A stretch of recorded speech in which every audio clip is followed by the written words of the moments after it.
येणाऱ्यांचे स्वागत करतात ती घराची दारे।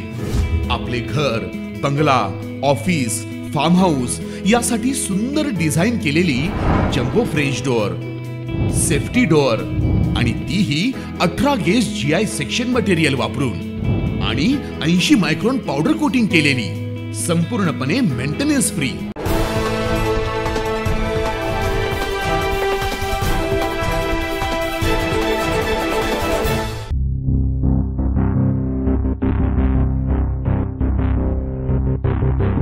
सिन्नरच्या वावी परिसरात तरुणावर गोळीबार।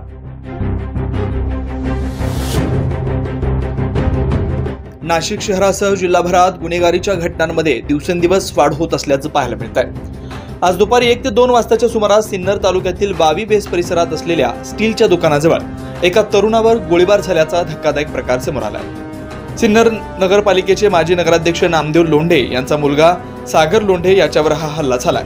सदर घटनेत 1 राऊंड फायर झाल्याची माहिती समजते।